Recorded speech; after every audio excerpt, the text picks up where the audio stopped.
اور وہ بہت ساری چیزیں حلال بتا رہا ہے. عورت سے مصافحہ بھی کر سکتے ہیں. الحلال والحلال فی الاسلام، یوسف القرضاوی. اب بعض لوگ ہوتے ہیں کیا زبردست کتاب لکھی بھائی زکوٰۃ کے بارے میں، آج تک ایسی کتاب نہیں ہے. لیکن اسی آدمی نے کیا کہا، اللہ کو بھی اتنے ووٹ نہیں ملتے جتنے اسرائیل کے پریزیڈنٹ کو یا جس کو بھی ملنے تھے. آپ سوچئے. علماء نے کہا، شیخ عثیمین نے کہا، اگر توبہ نہیں کی تو اس کو مرتد کے طور پر قتل کیا جائے گا. سوچئے. بعض اوقات آدمی ایسی بات بول جاتا ہے کہ جس سے اسلام سے ہی نکل جاتا ہے. علماء نے قرضاوی کے بارے میں، یوسف القرضاوی، آج کئی لوگ شیخ الکل فی الکل مان رہے ہیں قرضاوی کو. گمراہ ہے، گمراہ ہے، کئی مسائل کے اندر گمراہ ہے. حلال و حرام کی کتاب دیکھیے آپ، کتنے مسائل. میوزک کو حلال کہا، میں اچھے گانے سنتا ہوں، فلانی گانے والی ہے اس کے گانے سنتا ہوں. اللہ رحم فرمائے.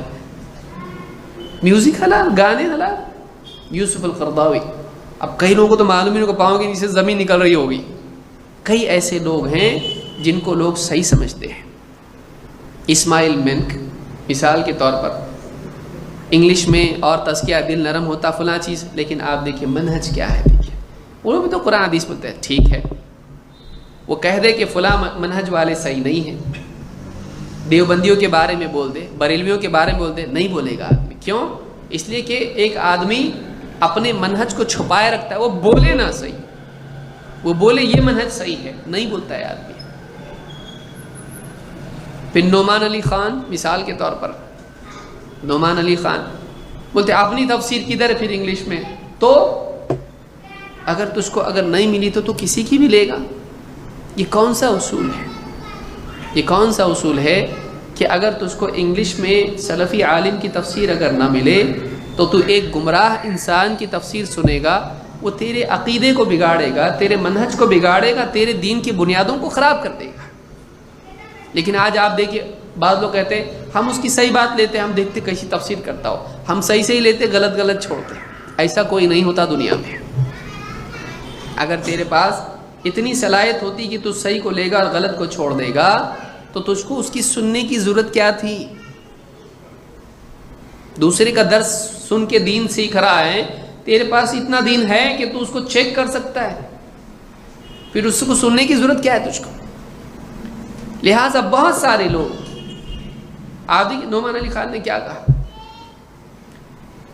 یہود و نصارہ کو مشرک کافر نہیں بول سکتے،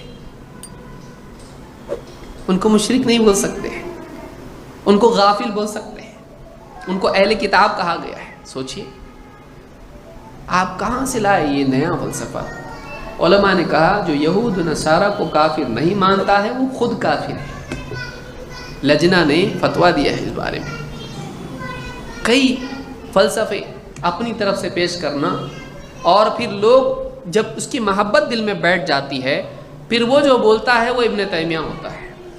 وہ جو بول دیتا ہے وہ ساری دنیا مانتی ہے، اور اس کے خلاف اگر کوئی بولتا ہے تو وہ آدمی گمراہ قرار پاتا ہے.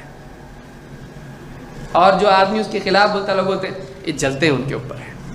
یاد رکھیں کہ ایسے لوگوں سے علم حاصل نہ کریں جو صحیح منہج کے نہیں ہیں، جو صحیح منہج پر نہیں ہیں. عقیدے کا مذاق اڑانا یہ سلفی کرے گا؟ عقیدے کا مذاق اڑانا کون کرے گا بتائیے؟ ایسے لوگ آپ کو ملیں گے. دیکھیے جو منہجی اعتبار سے بگڑے ہوئے ہیں وہ 3 چیزوں کو پکڑ کے چلتے ہیں. میں آپ کو نسخہ بتا رہا ہوں چیک کرنے کا.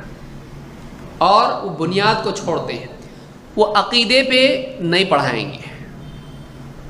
جتنے بھی لوگ ایسے دیکھیے عقیدے پہ ان کے دروس دیکھیے، ڈھونڈیے، توحید کے اوپر، شرک کے اوپر، بدعات کے اوپر، خرافات کے اوپر نہیں.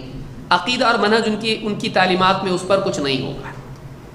وہ فقہ کے بارے میں تفصیل سے نہیں بتائیں گے، اور کسی ایک مکتب فکر کو نہیں، حنفی شافعی حنبلی مالکی نہیں، قرآن و سنت کی بنیاد پر فقہ نہیں ملے گا، آپ کو نہیں ملے گا. اس کے بالعکس آپ کو کیا ملے گا؟ قرآن کی تفسیر. 3 چیزیں آپ کو ملیں گی: قرآن کی تفسیر لیکن عقیدہ نہیں، سیرت لیکن فقہ نہیں، اور عربی زبان. یہ 3 پکڑ کے چلتے ہیں وہ جن کا منہج صحیح نہیں ہوتا ہے. یہ 3 چیزیں پکڑ کے چلتے ہیں، صرف تفسیر اور سیرت اور عربی زبان. کیوں؟ ان تینوں سے مچھلیاں جال میں آسانی سے آتی ہیں. میں آپ کو وہ باتیں بتا رہا ہوں جو شاید نہیں بتائی ہو کسی نے. اس سے عربی زبان سیکھنے کا چابی مل جائے گی، چیمپئن بن جائے گا تو، اور عالم کی ضرورت نہیں پڑے گی تجھ کو. عربی سیکھ، 20 دن میں پورا قرآن آ جائے گا میرے. 20 دن میں؟ پاگل اتنے مدرسے میں جا رہے ہیں، ان کو نہیں آتا، 8 سال پڑھ کے نہیں آتا. 20 دن میں 50% قرآن. پھر مدرسے بند کر دو، وہاں بھی نسخہ لگا دو. 20 دن میں 50%، 40 دن میں 100%. ایک چلا لگا دو، ختم. اور 15,000 اس کی فیس ہے. اچھی بات ہے. ایسے جتنے سیکھنے والے ہیں یہ قوم کے لیے سردرد بن جاتے. کیوں؟ اس لیے کہ ٹیچر بنتے لیکن علماء کے انڈر میں نہیں رہتے. اب اور زیادہ خطرناک بن جاتے ہیں کیونکہ ان کے دماغ میں پہلے دن سے بھرا جاتا ہے اب اتنا پڑھ لیا نا تیرے کو کسی کی ضرورت نہیں پڑے گی. اس کو سب سے زیادہ ضرورت ہے دواخانے کی، اس کو سب سے زیادہ ضرورت ہوتی ہے. تو عربی زبان، قرآن کی تفسیر. لیکن قرآن کی تفسیر میں منہج صحیح نہیں ہوگا. فلسفیانہ تفسیریں جس میں سلف کو وہ پہلے دن سے بتائے گا اس کا قول اس کا قول یہ کیا ہے. قرآن کو قرآن سے سمجھنے کا دیکھو، قرآن میں ایک بات ادھر ہے تو دوسری جگہ قرآن میں ادھر ہے. تو قرآن کے لیے قتادہ کیا بول رہے ہیں اور مجاہد کیا بول رہے ہیں، سالم کیا بول رہے ہیں، عبد الرحمن بن زید بن اسلم کا کیا بولنا ہے اور فلانے کا کیا بولنا ہے. یہ اتنے سارے اقوال کیوں بھائی؟ یہ سارے اقوال چھوڑ دو، خالی قرآن پڑھو بلسان عربی مبین. قرآن کیا ہے؟ اللہ نے کیا فرمایا؟ قرآن ایک دم کھلی عربی زبان میں ہے. وَلَقَدْ يَسَّرْنَا الْقُرْآنَ لِلذِّكْرِ فَهَلْ مِن مُدَّكِرٍ. ہم نے قرآن کو آسان کر دیا ہے. یہ نہیں بتائے گا نصیحت کے لیے آسان ہے لیکن عقیدے کی آیتیں، مسئلے مسائل اور مثالیں تھوڑا مشکل ہے. نہیں، اس کو بولو سناؤ، سمجھاؤ تفسیر. اللہ نور السماوات والارض پورا سمجھا کے بتاؤ کیا سمجھا تم کو.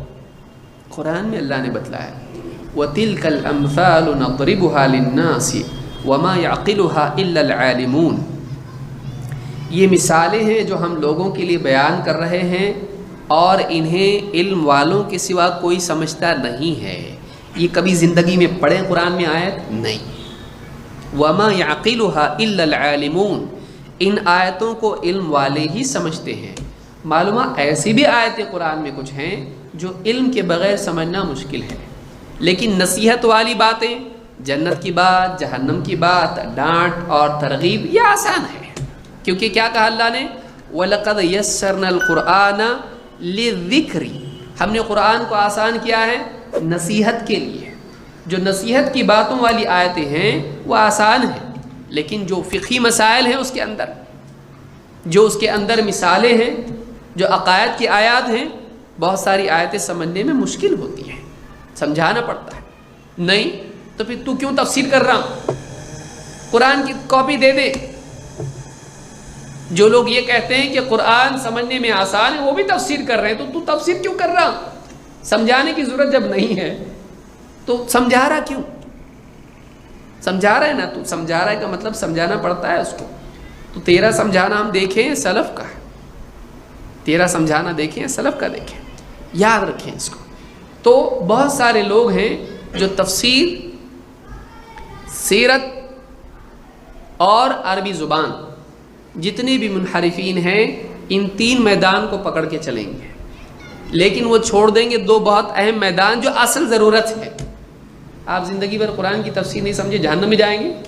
کیوں بھائی؟ آپ کے ابا جہنم میں جانے والے ہیں؟ پڑھے انہوں نے تفسیر قرآن کی؟ آپ نے پڑھے اب تک؟ ایسے ہی مر گئے تو جہنم میں چلے جائیں گے؟ نہیں. قرآن کی تفسیر اگر آدمی نے شروع سے اینڈ تک نہیں پڑھا جہنم میں نہیں جائے گا. لیکن عقیدہ اگر صحیح نہیں رہا تو عقیدہ اہم ہے. بہت سارے لوگ کیا کہتے ہیں، دیکھیے اس کو آج سمجھ لیں اچھی طرح سے، تھوڑا وقت لگ رہا ہے لیکن سمجھے اس کو. اپنے لوگوں کی تفسیر نہیں ہے، اپنے لوگوں کا سیرت پہ نہیں ہے، اپنے لوگ عربی زبان نہیں سکھا رہے. یہ سب سیکنڈری ہیں، یاد رکھیے، یہ پرائمری نہیں. ایک آدمی کے لیے تفسیر کا علم سیکھنا پرائمری نہیں ہے، سیکنڈری ہے. اور اس کے لیے سیرت سیکھنا بنیادی چیز نہیں ہے. بغیر سیرت کا علم جانے مر گیا جہنم میں نہیں جائے گا.